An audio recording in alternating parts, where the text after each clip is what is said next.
You're listening to the voice of Nassau Community College, 90.3 WHPC. My name is Bill McIntyre, and it's time for this week's Long Island News, the show that talks to newsmakers from Nassau and Suffolk County that matter to Long Island and Long Islanders like you. So each week we'll have a conversation about issues that affect all of us. I live on Long Island. I'm a tax-paying citizen like all of you, and I want to know more about where my tax dollars are going and want to know more about the people making the big decisions that affect all of us, which is what this show is all about. So today I'd like to welcome back to our show to help with this goal, Jay Jacobs, the chair of the New York State Democratic Committee. Jay Jacobs was first elected to the position of Nassau County Democratic Chairman in October of 2001. Welcome back to this week's Long Island News. Thanks for having me. Oh, good to see you. Boy, just out of the gate, I'm thinking, how has your job changed in the last couple of years as far as the political climate? Well, Nassau County was always a tough battleground, so we were always competing heavily with our Republican counterparts, and that I don't think has changed. And maybe in some senses with some of the leadership on the Republican Party, at least we've gotten a little bit more amicable when it's not election time, and certainly more cooperative in some respects. Of course, I think for both parties, the more extreme elements have seemed to dominate the news cycle part of it, and created more contentiousness perhaps. But it's the same old story. We're out there fighting hard to win elections, and so are they, and that's the job we're in. Yeah. Well, how about maybe we remind the audience a little bit about what your role as the chairman is all about? Because I'm sure I don't, and I bet a lot of people don't really know. Right. Well, it's different. My role as Nassau County Democratic Chairman is different than my state role as New York State Democratic Chairman, two separate jobs. Okay. So focusing on the Nassau County element, I head the Democratic Committee here in the county. Our job is, in the first instance, to recruit candidates to run for open seats in each of the elections, whether that's legislative on the county level, county exec and the rest, also state Senate seats, state assembly seats, even congressional seats, and then to raise the money to help those campaigns, to organize the campaigns, help them find campaign staff, and the rest. We do polling to get a sense of where the issues are, to help come up with what I refer to as the rationale for our candidacies, and then to do a lot of advocacy, also registering voters, making sure people get their absentee ballots and get those ballots in, monitoring the elections on behalf of the Democratic Party. So it's an all-encompassing job, and it's an interesting job.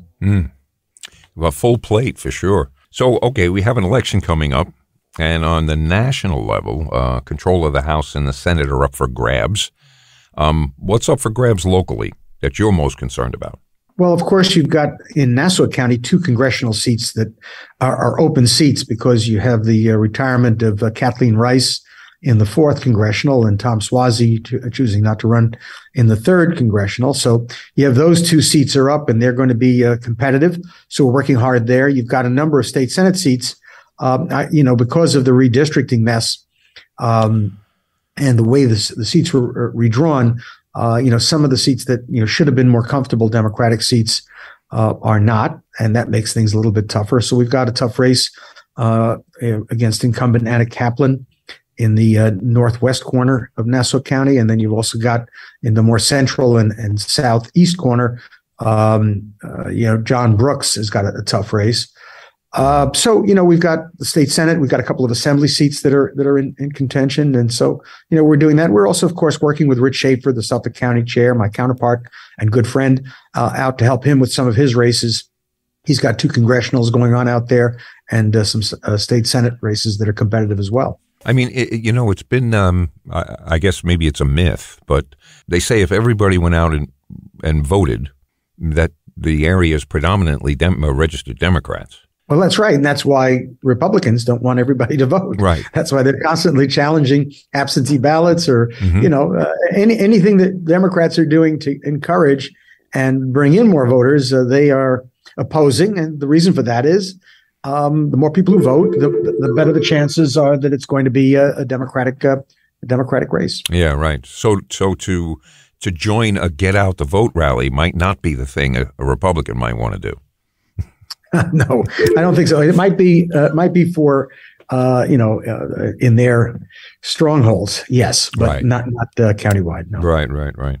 It said now that you were recently quoted in Newsday saying that it's clear Democrats are coming home and that Democrats are energized. And you still feel that way? Well, look, everything is by the moment. Mm-hmm. Yes, I think Democrats are coming home. I think that, I have a theory, and it's that voters, for the most part, the biggest bulk of voters don't begin paying attention to elections until just after the World Series ends. It's got nothing to do with baseball. Right. It's just a matter of timing.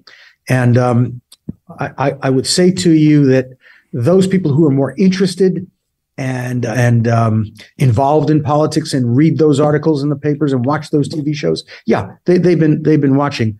But the greater mass of voters, they got a life to live, and so this isn't their thing right now. But when it comes time to vote, now they're going to look up and they're going to make a decision. So a lot of what decides where they're going to go has to do with the mood at that moment in those last 2 weeks to 10 days of the campaign. And that's what makes it so dicey, and why the polling is, so sometimes off, not so accurate, because you're polling now, but who knows what people will be thinking, 2 weeks out. Right. So it really feels like a horse race. I mean, it is. Yeah. It is. The last minute it rains and all of a sudden all the parameters change. Right. Yeah. Well, you mentioned rain, but realize that it's an interesting thing. Republican voters tend to come out in the morning. Seniors tend to come out in the morning. Democrats, vote a lot when they come home from work. So on days when it starts to rain midday, we know we're losing some turnout. So, it's everything affects the outcome of an election. So I always pray for good weather on election day. Yeah. Oh, it just seems, it seems mind-boggling that all of the groundwork and all the work you do, and then you wake up that morning and it's raining, and that can change that whole projection.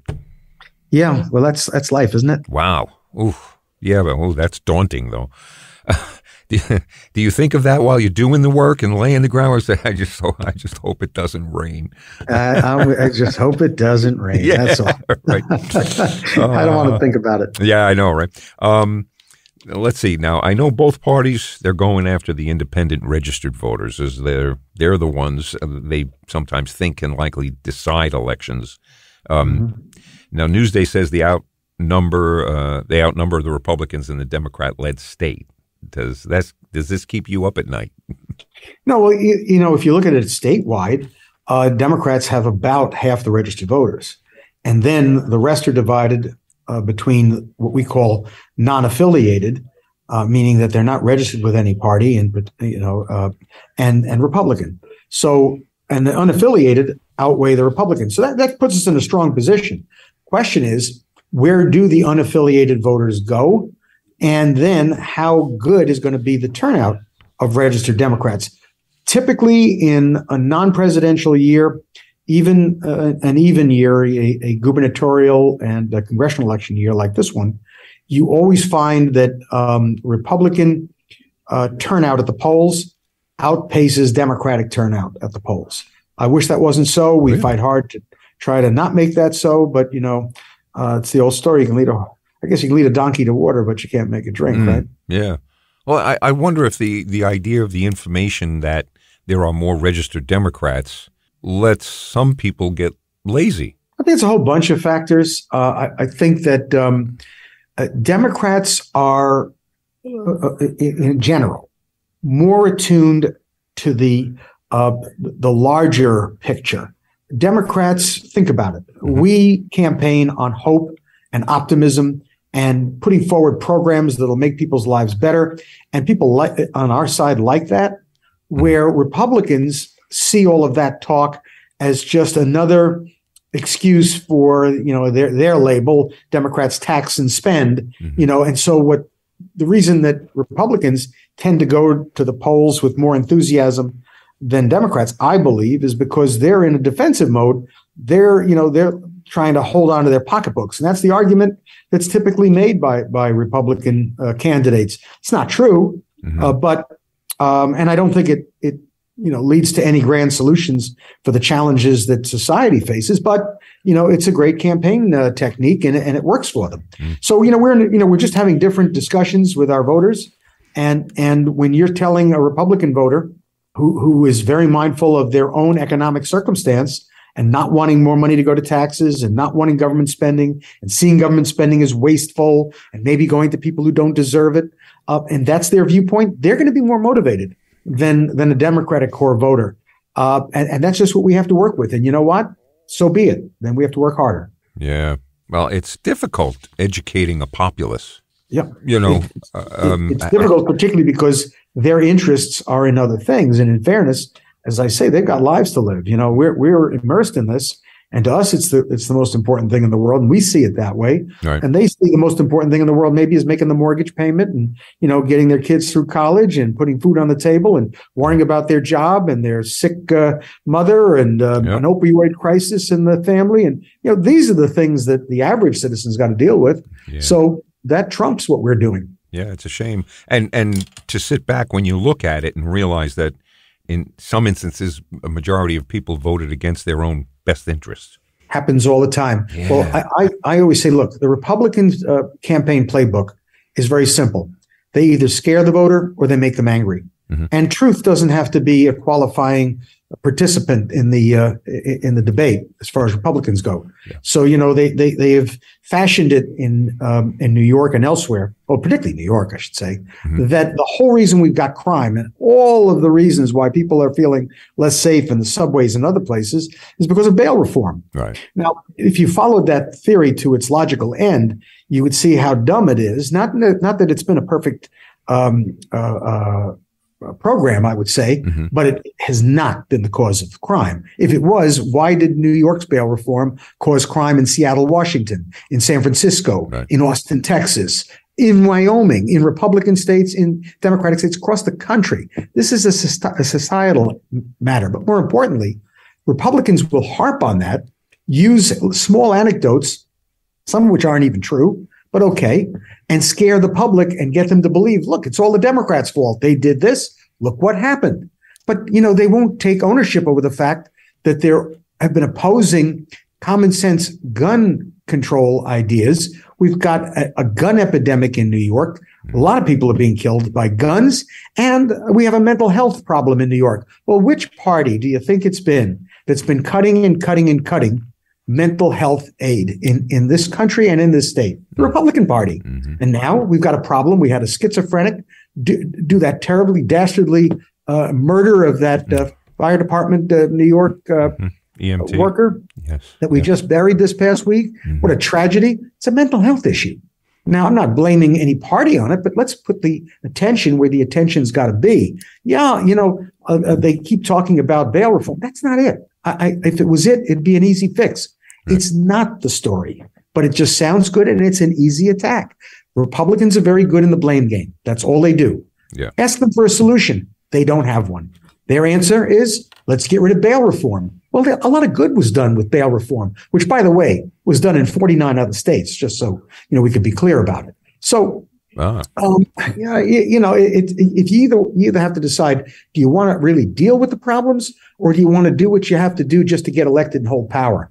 I find that's my criticism of the Republicans. Yeah, well, listen, when a guy's going out to campaign and the only thing he can speak about is what the other guy isn't doing or what he is doing that I don't like, they still haven't told me what they're going to do. I remind everybody, and you go back to pre-Trump, don't you remember how terrible the Affordable Care Act was? I mean, Obamacare, oh my God, it's the worst thing in the world. Mm-hmm. It only added insurance to millions and millions of people who didn't have it before. How many lives were saved? But you know what? We're going to get rid of it. The Republicans said, we've got something better. We're going to put in a better, more efficient health care plan. Right. Well, we've been waiting. They've never come up with it. We're still waiting. Yeah. They don't have one. Right. It's all baloney. Mm-hmm. And that's just the way it is. Yeah, yeah.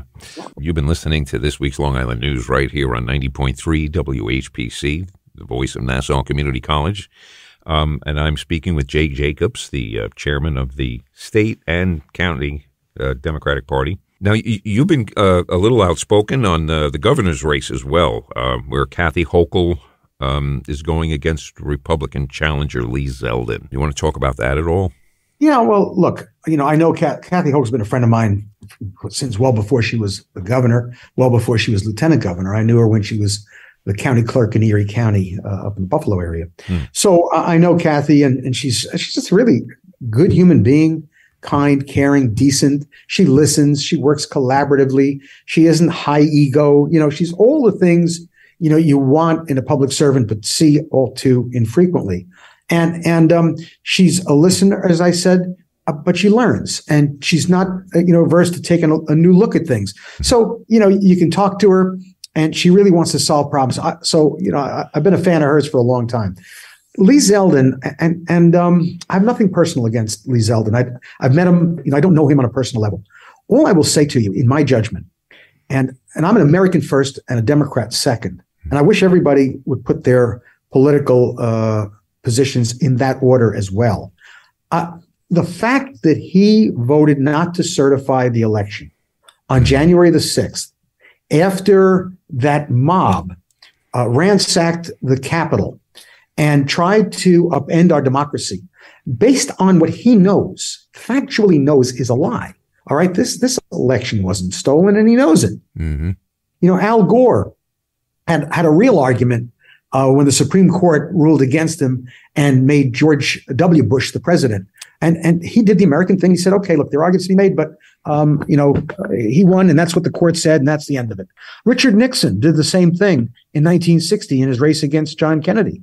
And look at Hillary Clinton. My God, if anybody had reason to complain between the interference of the Russians and all of that nonsense that was going on, and other things in some of these states, she certainly could have done the same thing, but she didn't, because she's an American first. What Lee Zeldin did, in my view, and the others that joined him, is they disqualified themselves not only from higher office, but from the office that they're in, because they backed an insurrection. And frankly, if we're going to tear down this democracy, then you ought not be a part of it. And so, that's where I start with Lee Zeldin. Right. He's a radical extremist in that sense. And I disagree with a lot of his policies. I mean, he has no answer to guns on the street other than more guns on the street. And that's not working for us in the schools. That's not working for the folks who were up at Tops grocery store in Buffalo. Come on. This is not a guy who's looking to solve problems. It's a guy who's looking to get power. And so, I'm going to come out against him hard and continuous, because I just think that from the get-go, he has been somebody that, just disqualifies himself for this office. Well, I've been thinking about that for a while, and the example that I'll use is, Louis Gohmert had put a bill into the Texas courts, which would have disavowed the votes of about 5 million people, I think, and 127 lawmakers signed onto that bill. Yeah. What is there that can be done about getting this, what would I call it, bad yeast out of the loaf? Yeah. Well, look, sometimes things have to, play out and take their time. Look at the McCarthy era. We don't remember it. Most people don't. I do, because I love history, as I say. Yeah. But, they overstep at a certain point in time. And all of a sudden, in each of the times that we've seen things like this in our history, and there have been more than this. I mean, this is probably among the worst, but it's not that different than some of the other things. People in the extreme act in the extreme, and they overstep. And at a certain point in time, I think the American people are going to see what it's all about, and they're going to get fed up. And there's going to be enough of that. And that will end them. Not forever, but for a time. Then they'll, shrink back under the rocks from which they came and wait until their next opportunity. And it's our job, not just Democrats, Republicans and Democrats, because there are decent Republicans out there who agree with me and what I'm saying as it relates to our democracy, though they disagree with me vehemently on policy issues, from choice to guns and other things. And that's fair. Right. I mean, we'll have that discussion. I got no problem with that. That's America. Right. I think we have to come to an agreement that those are legitimate issues that we can debate, and sometimes they'll win and sometimes we'll win. I hope more times we win, but that's life. But on the issue of democracy and the sanctity of our elections and the fairness of them, look, that's something that's non-negotiable.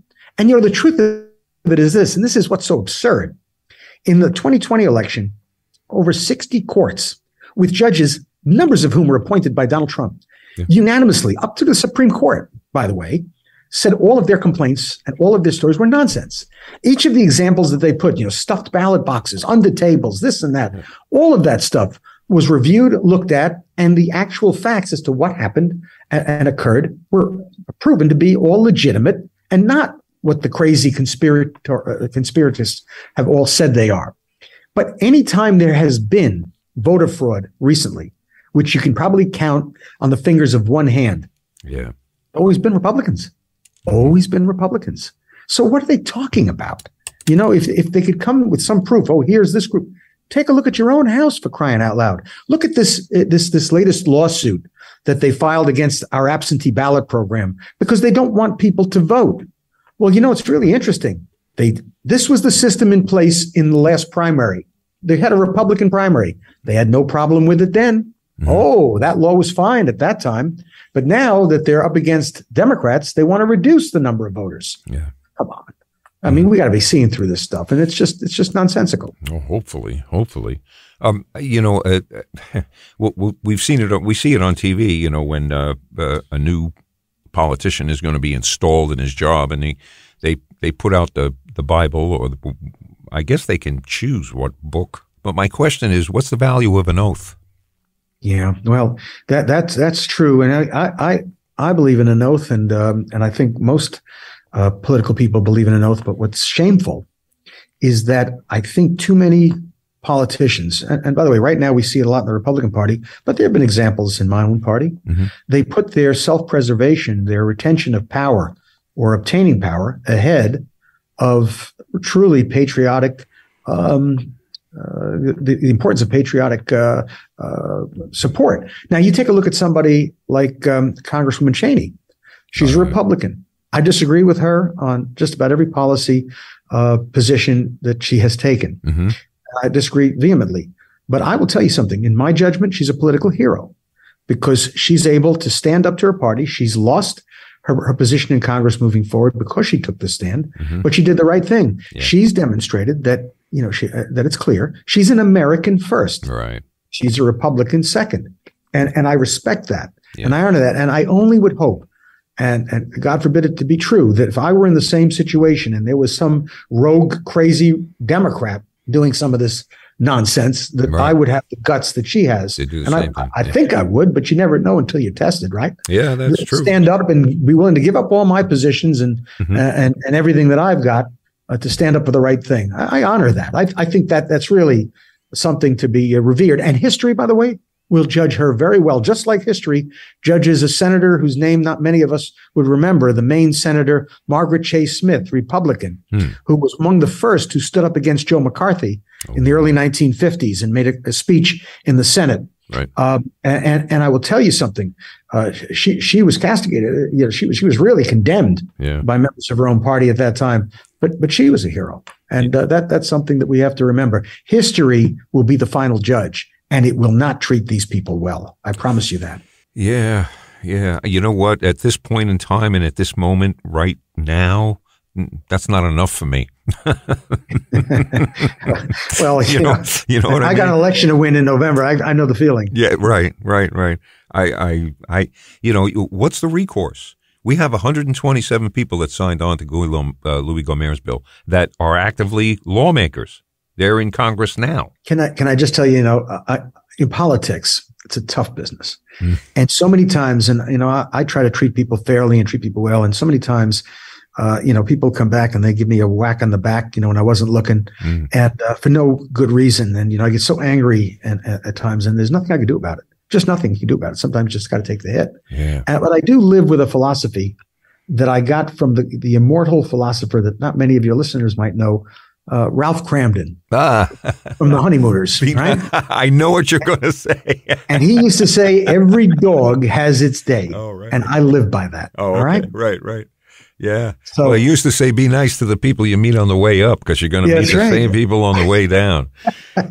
But I always think every dog has its day, and they will. They will, I promise you. Yeah, I found it in politics. I keep what I call my dog list. I put people on there that I don't do anything to them. It's not for me to do it. Right. Just, God and circumstances and the way the world turns, it works out that way. Boy, I have crossed off almost all of them. Oh, that's wild. That's funny. Well, it's been enjoyable really talking to you. There's a lot of other things. I mean, I think there are so many things in politics these days. And I saw a comedian, and I've mentioned this a couple of times on the show. He said that in the past we've had all of the issues. America's dealt with so many things, all the dichotomies. We have the black and white issue. We have the haves and the have-not issues. And he said today's issue is truth and the lies.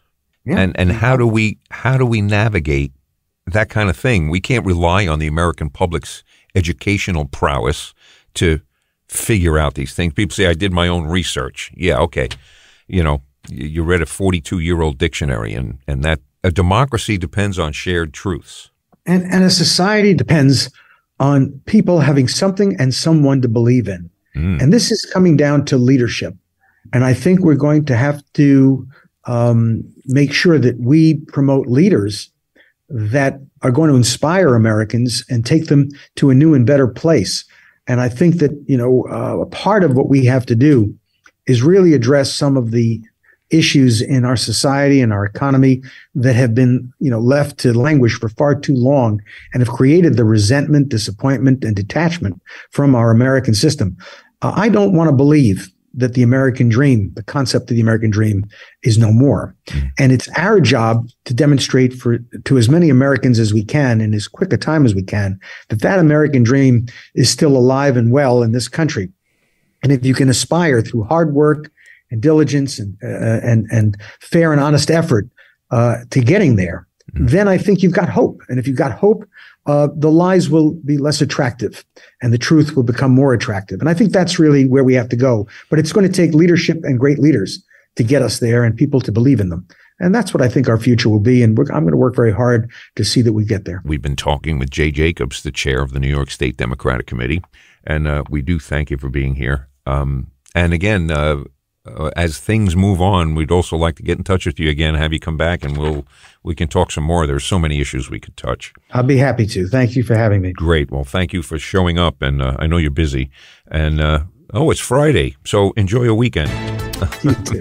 You too. Thanks. But, the clock on the wall says it's time for this week's Long Island News to get on out of here. We'd like to remind you to listen every Friday at 3 p.m. right here on the voice of Nassau Community College, 90.3 WHPC.